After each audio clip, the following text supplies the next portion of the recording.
Hi, இந்த வருஷத்தை தூக்கங்கானக்கு morning Sunday நாங்கள் எல்லோரும் ஃபேமிலியாகவே கிளம்பிட்டோம்.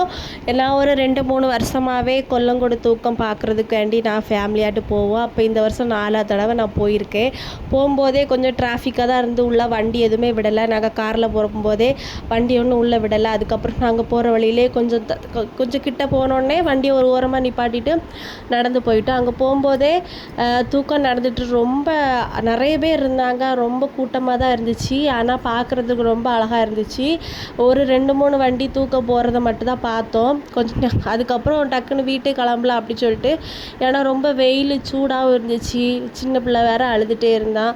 சரி வீட்டுக்கு போகலாம் அப்படின்னு சொல்லிட்டு டக்குன்னு கிளம்பிட்டோம். போகும்போது ரொம்ப அழகாக இருந்து ஃபைனலாக இவளுக்கு ஐஸ்கிரீம் வாங்கி கொடுக்குறதே கிடையாது. ரொம்ப நாள் கழித்து அழுதுகிட்டே இருந்த ஐஸ்கிரீம் வேணும்னு ஃபைனலாக அவளுக்கும் அதை வாங்கி கொடுத்துட்டு வார வழியில் இந்த பூ ரொம்ப அழகாக இருந்து. விஷு டைம் தான் அந்த பூ எப்போவுமே பூக்கும். இந்த வாட்டை முன்கூட்டியே பூக்க ஆரம்பிச்சிட்டு ரொம்ப அழகாக இருந்து. அதுக்கப்புறம் அதுவும் பார்த்துட்டு அதெல்லாம் வீட்டுக்கு